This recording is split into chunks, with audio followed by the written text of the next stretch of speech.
It's useful to feel your feet on the ground and to settle back a bit in your seat or your sofa, wherever you are. So reclining back. So sometimes when we're concentrating too much, or when we're not really present in the here and now, we're thinking about the future, or maybe we're in a little bit of crisis anxiety.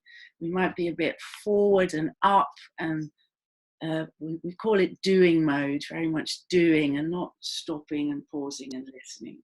So the first thing we can do is to use the support of our furniture to recline a bit, to sit back, to physically relax our bodies, to have the ground underneath our feet, or feel the support of the furniture, which is connected to the ground. You might want to close your eyes for a moment as well, or lower your gaze away from the screen.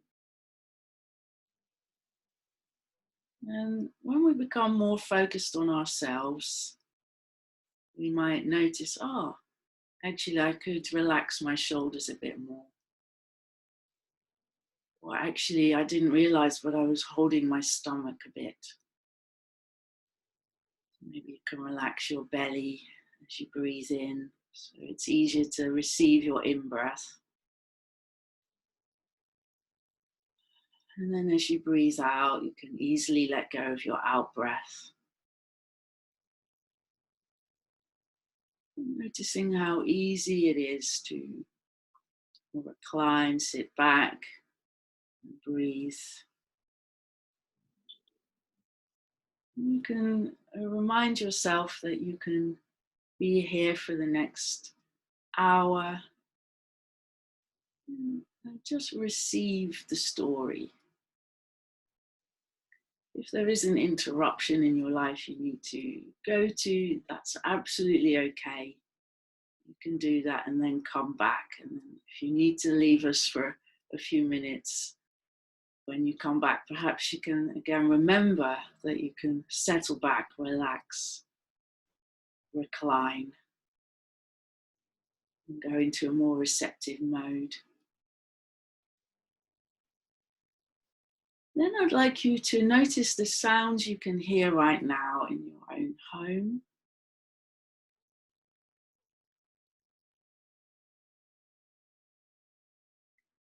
Maybe humming of a fridge,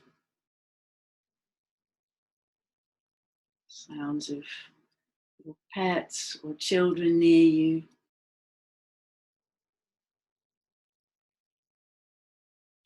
Ticking of clocks, noticing the ordinary sounds and seeing if you can let them arrive in your ears very naturally, not listening out for anything in particular, but allowing the whole of the soundscape around you to enter your ears.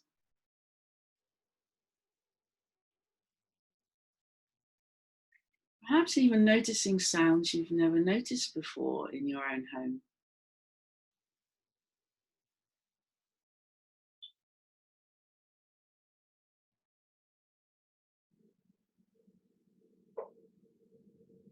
And in mindfulness, we sometimes call this bare listening, bare as in a simple, B-A-R-E, or just listening. Very relaxed, opening our sense of hearing.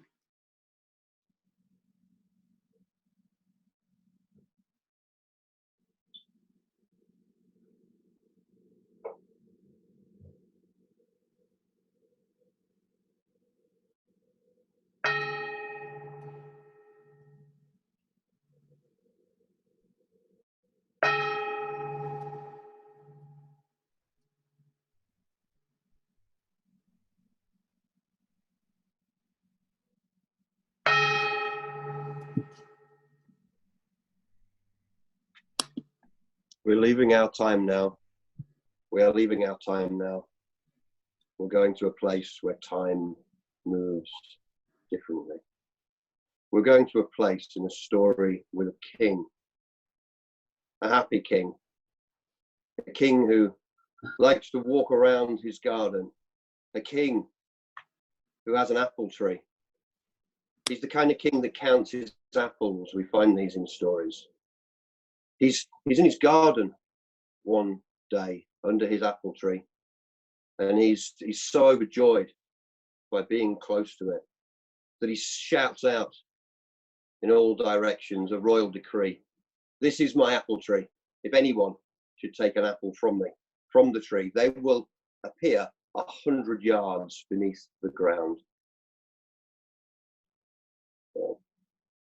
The king also, as well as a prize apple tree, had 3 daughters. He loved his daughters very much.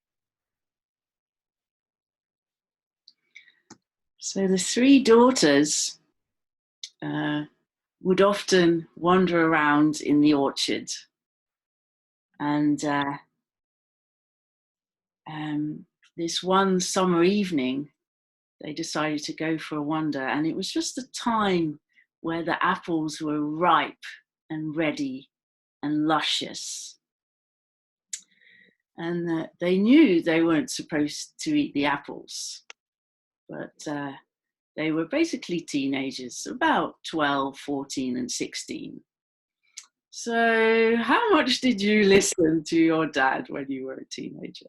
Right.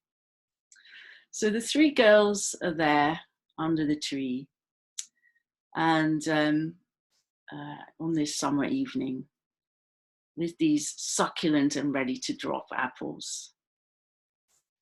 And the youngest girl, the youngest daughter, said, I think we should just have 1 apple between us. I mean, that'll be all right. What could possibly be the harm? What could possibly go wrong?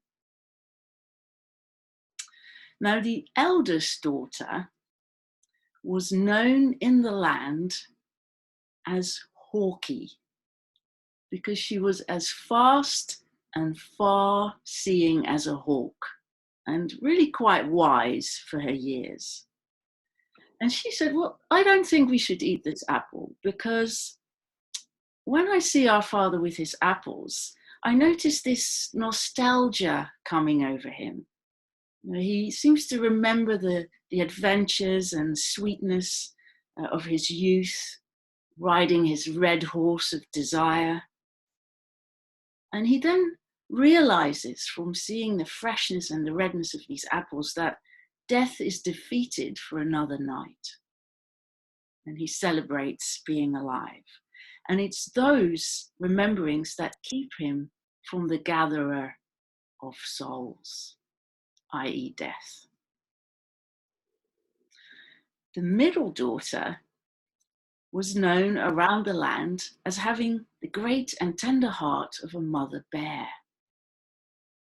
And she says, I don't think we should eat the apple either, because the sight of this orchard and the trees laden with fruit makes our father so happy, and this happiness and feeling of well-being is very good for his health. And if he notices an apple has gone missing, he'll get angry and really upset, and his blood pressure will go up, and that's not good for his heart, and he'll get stressed and annoy people around the palace, and nothing good will come of that. You know, it will be bad for all of us. The taste of 1 apple is not worth this trouble. So the youngest girl, the youngest daughter, was not known for being wise, was not known for having the compassion of a mother bear. She was known for having the impulsiveness of a goat, and was called Goaty. And you know, goats really like apples. So before the other 2 could stop her, she grabbed an apple from the tree and started eating it, passed it to the girls, and she's going, yum, yum, yum, yum, yum. You should have some. And the other girls couldn't resist.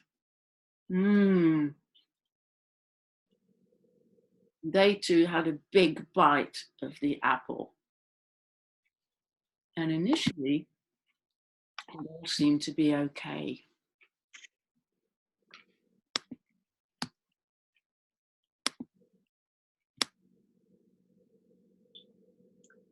And then they disappeared. Later that evening, the king was in his garden, counting his apples. 28, 29, 30, 264. How many apples are on a tree? There's one missing. And he's not very happy. He goes back into the palace, still not very happy. And it's not until later that, almost dusk, when he realizes he hasn't seen his daughters. And he asks around, and it soon becomes clear that they may have taken an apple and they may have disappeared. So what does a king do in these situations? He puts out a reward. The standard reward for these times would be half a kingdom and the possibility of courtship with one of his safely returned daughters. So that's what he did. There were posters put around, and this kingdom was pretty poor, and there were lots of people with lots of time, and lots of them went out in search. Now, amongst these people, these crowds of people that were out, were three young hunters. And they were a bit smarter. They were thinking, where is everybody else not looking? Well, it just so happened that not far from the castle, there was a dark wood with a rather poor reputation. Its name was, it was known locally for the wood in which people go into and don't return. So, where are three hunters going to go? Where would you go? These three brothers, they went in to the woods, and they were in there for quite some time. And they were pretty sure that they were walking over some of the same ground that they'd already walked. And they came, almost at the end of the day, not sure where they were going to sleep, across a path they thought was familiar, only this time it was the ruin of a castle straight off the path. Well, they went in to investigate. They found the door unlocked, partially open. They went in. They found the kitchen fully stocked with food, the table set, plates, cutlery. So they sat down and they ate, and they wandered around and they found some beds, and then they slept. The following morning, when they woke up, they not only woke up in beds, but they found that the rest of the castle was restored. Well, they were hunters, and they were out and they were looking for these girls, and they had a pretty nice place to stay. Maybe one of them should stay when the other two go out hunting. Well, that's what they did. It was the turn of the oldest of the hunters, the oldest brother. He was going to stay home on the first day, and that's exactly what he did. And it was, go on, sorry. Yeah, so he decided to stay home. He sent out the other two to go looking for the princesses again. And yes, he's having a leisurely breakfast, a huge buffet table with croissants and all kinds of breads and cheeses and jams, and some English breakfast maybe as well, with baked beans and black pudding and anything you want was on cheese. Cheese. Yes. Cheese. Definitely cheese. Definitely cheese. And yeah, it's quite relaxed. He's, maybe he's doing some manicuring his nails or something. He's got his feet on the table and taking it easy. And then all of a sudden, there's a loud knock on the door. And he goes to the door, which is not just any old door. It's a very old door, a big, heavy castle door with huge hinges, which probably haven't been oiled for hundreds of years. So what kind of sound would this door make if you were to push it open?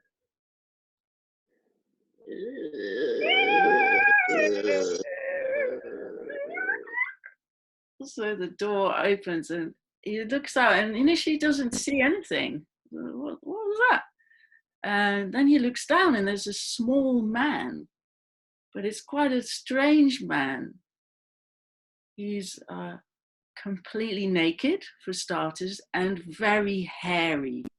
So he kind of looks like a small brown teddy bear. And these times, in these modern ignorant times, we might call such a man a dwarf.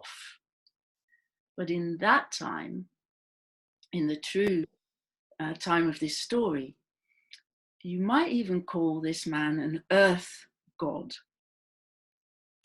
or an earth gnome.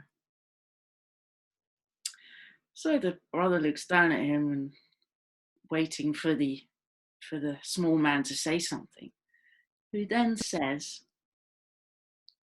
Yeah. Can I come in? okay, says the brother, I don't see why not. Yeah, come on in. So the small guy crosses the threshold, and as he comes in, he says, Yeah. We got any food? well, says the brother, we've got quite a lot of food. Just been baking some fresh bread that's just coming out of the oven.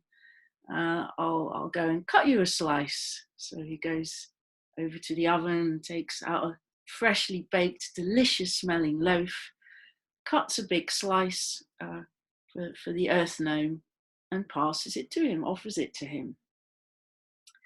And right away, very clumsily, the earth gnome just drops the bread to the floor. It's almost like he did it deliberately. And he says, Yeah. Will you pick up my bread?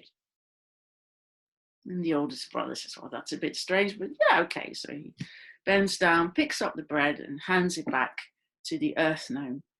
And the moment he does so, the small man produces an enormous club and starts to smash the older brother over the head with it very hard, shouting, idiot, idiot, idiot, bashes him bang, bang, bang over the head. The guy crashes to the floor, holding his head in agony, and the earth gnome jumps over his groaning body and disappears out of the door back into the forest.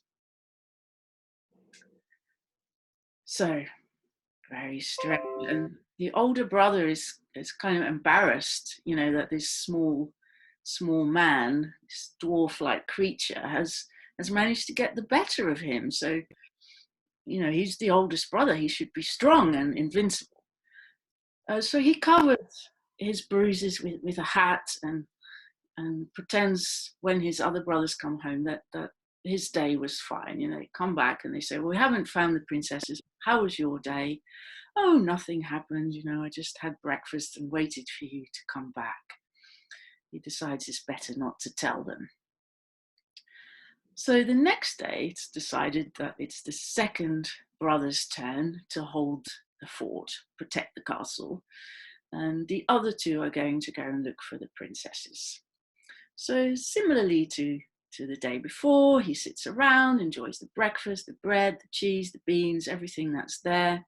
And at about the same time, late morning, as he's relaxing, there's a knock on the door again. He doesn't know anything, so he goes to the door, which again opens very slowly, makes the sound, and lo and behold, there's another small, brown, hairy man on the doorstep. And I don't know if it was the same earth gnome, but he looks very similar. So, Yeah. Can I come in? yes, says the second brother. Yeah, you can come in. Why not? You got any bread? Have you got any bread? Yeah, we've got some bread. I'll just cut you a slice.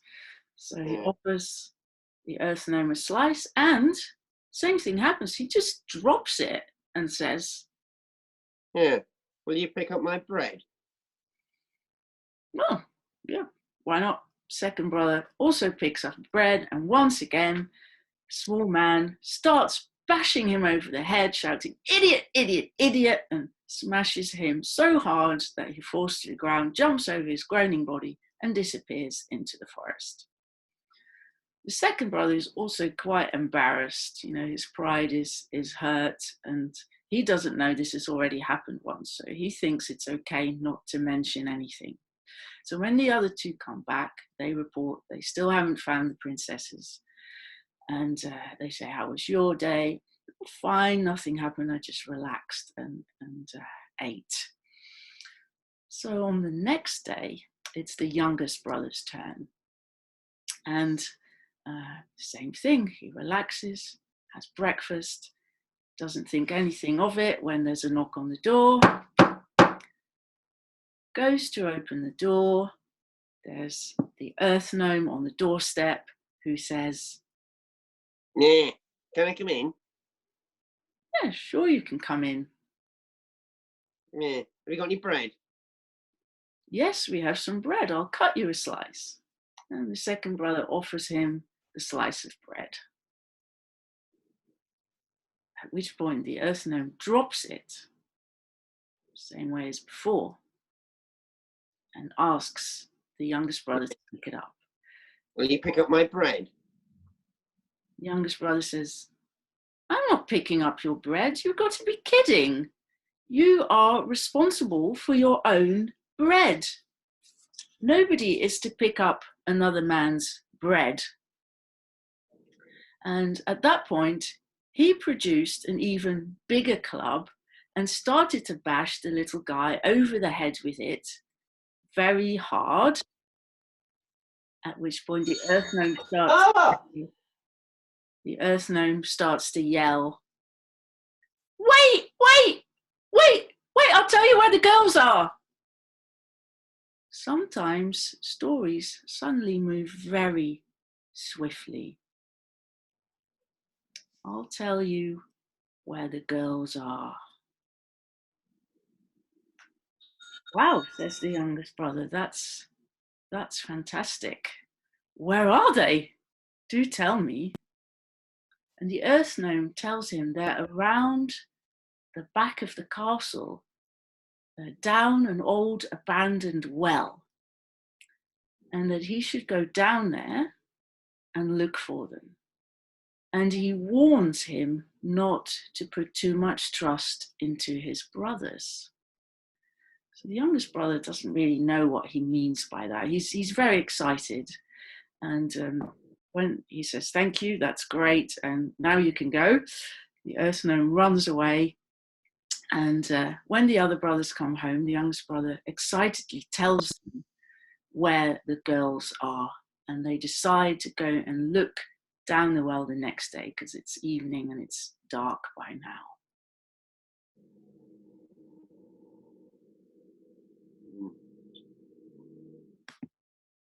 So the next day,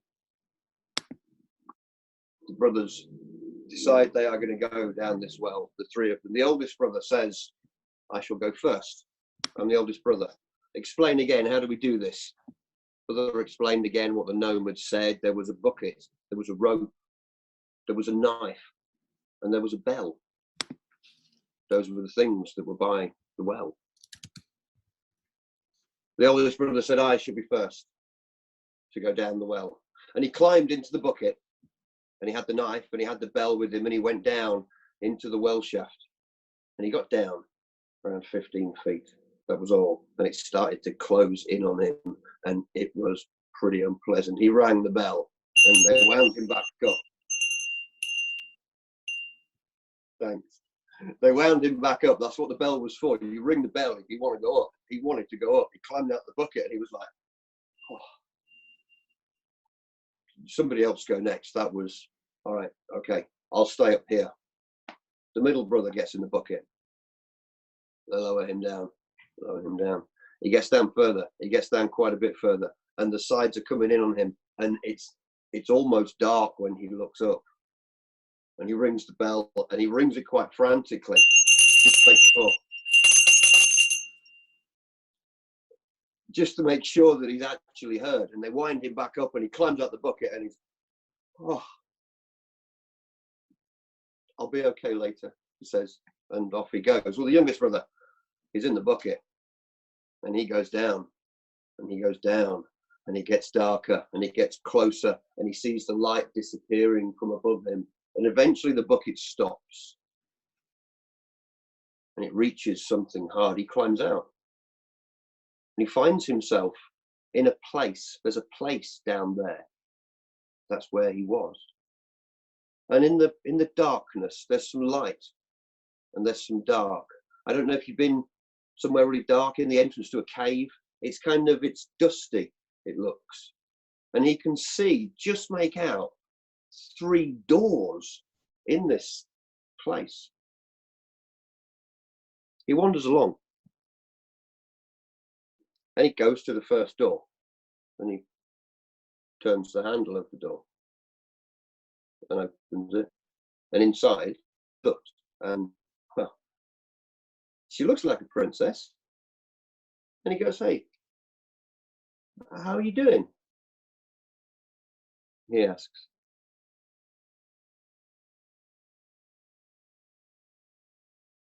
And as soon as the princess has muted herself, she says, well, not very well. I'm combing the hair of this sleeping dragon, and the minute I stop combing the hair of this sleeping dragon, it wakes up, and I'm afraid it's going to set fire to me and eat me or something. So I'm really stressed.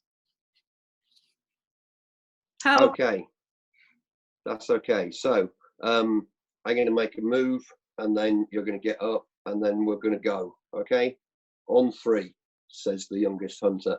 And on 3, he does. He makes his move. He fights this dragon that's so close to this princess, and they fight for quite a while. I don't know, have you ever fought a dragon? It's not a kind of a 2 or 3 minute thing. He fights a dragon, eventually overpowers the dragon. Dragon's down on the floor. Before he leaves the room, he takes the tongue from the dragon's mouth and he puts it in his bag. It's an important thing to know. If you kill a dragon, you keep its tongue, always. And he says to the princess, okay, so let's go. It was the youngest princess that he rescued first. And she said, what did she say? She said, oh, well, we can't just go. My other 2 sisters are down there with more dragons. We've got to save them as well. So they walk along to the second door, and he opens the second door, and there's a lady in there, and she looks like a princess. And he says, are you all right? And she said, do I look all right? She's got a dragon with 2 heads on her lap. She's trying to comb both of them. And she says, I can't move. As soon as I stop doing this, they wake up, they're going to eat me and set fire to everything. Please help, I'm not okay.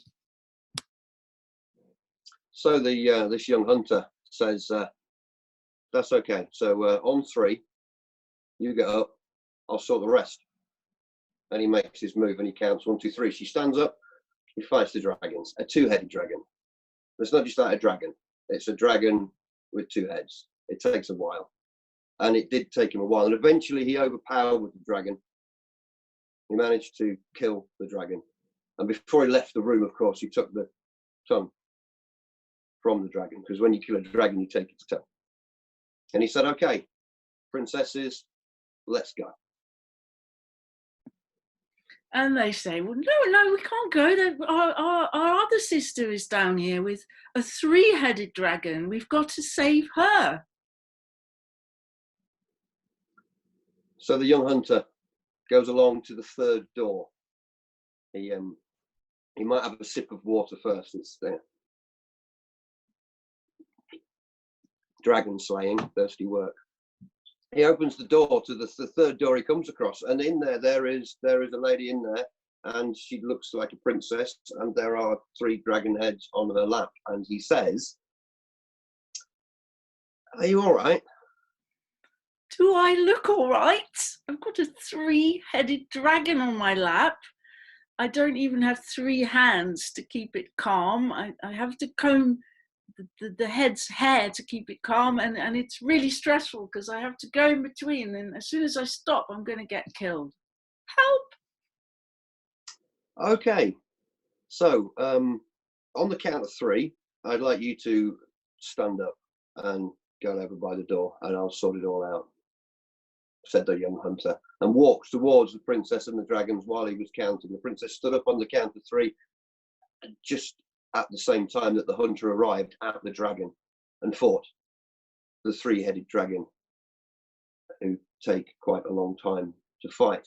He did overpower the dragon. He did kill the dragon, and before he left the room, he took tongue from its mouth and put it in his bag, because when you kill a dragon, you keep its tongue.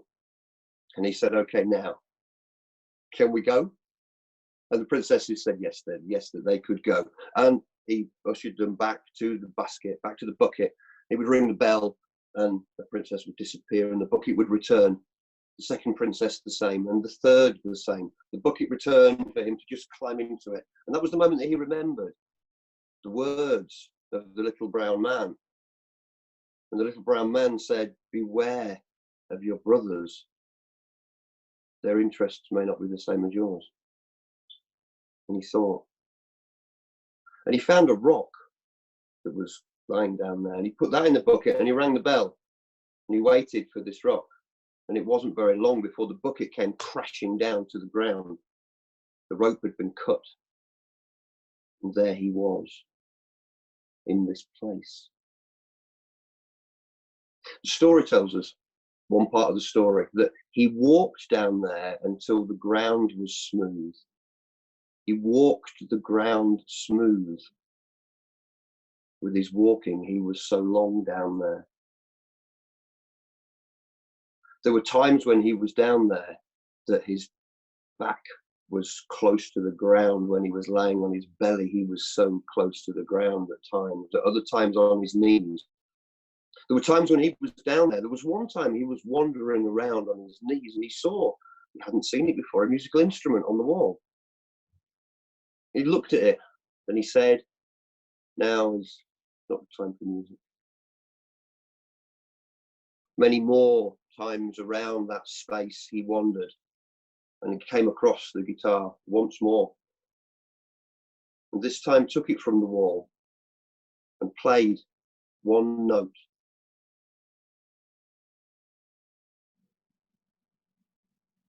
We haven't got one. Bang! Thought we had a guitar, sorry. And when he played this note, a small brown man appeared in front of him. Well, he played another note. Bong! Another brown man appeared in front of him. He played 2. Bong, bong. And 2 more appeared. Well, with this, he played and he played and he played. And the more he played, the more small brown men appeared in front of him. Eventually, he stopped playing and the men stopped appearing. There was a silence. And then one of the small brown men simply said, "Yeah. What do you want?" Well, the man said, "Well, I want to get out of here, please.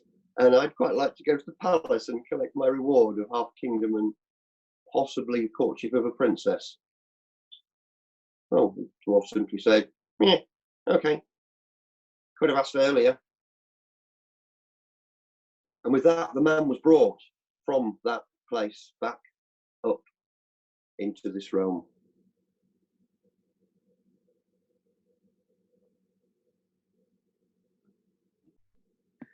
So he'd been down there for a very long time, and was looking rather scruffy, hadn't seen daylight for a very long time, so to sort of come out was quite bewildering, and he had to get kind of used to being out. But once he kind of got himself a little bit sorted and back to ordinary reality, he wasted no time in finding the palace and going to the king's door. So he banged on the palace gate to find out what had happened to the other girls. In the meantime, now whilst he was down there for this very long time, the daughters had obviously been taken back to the palace by the other two hunters, by the other two brothers, who wanted to claim their hands in marriage because they had supposedly rescued them. Of course, the princesses knew differently, but because they had been sworn to secrecy, they thought the only thing they could do was to try and find lots of ways to delay the marriage. So they came up with all the excuses imaginable. My hair's not long enough. I need to lose weight. I need to put on weight. I haven't finished embroidering my wedding gown. All these different reasons. And both marriages were kind of in limbo. So when the youngest brother finally was banging on the palace door, he looked such a state that the guards of the palace wouldn't let him in initially. And he sort of said, well, I know stuff about the princesses that the king really needs to know. I know stuff that's really important. He'll want to know, believe me. Take me in. So they let him through the gate. And as it happens, the princesses were hanging out in the courtyard just at that moment. And as soon as they saw him, they recognized him and fainted. They were kind of so shocked. They thought he was dead and they were really happy to see him, but also shocked. So they fainted. And the guards thought, oh, this wild man, this creature is dangerous. We can't have him hanging around here. We've got to just throw him in the jail, in the castle jail, and then we'll get the king and find out what to do. So they threw him in the dungeons and went and talked to the king and told the king what had happened. So the king was kind of quite bemused by this and called in his daughters and said, well, what's going on here? What's the story? And they said, well, we can't tell you because we've been sworn to secrecy, but he is an important person. And maybe tonight, if we sit by the fire and you happen to be passing by the door, maybe you'll find out by accident what happened. So that night they sat by the fire, and some would say that this is how the tradition of storytelling by the fire began. And they told each other again the story of what happened, the well, the dragons, the rescue, and the betrayal. And the king was hovering just outside the door as they had suggested.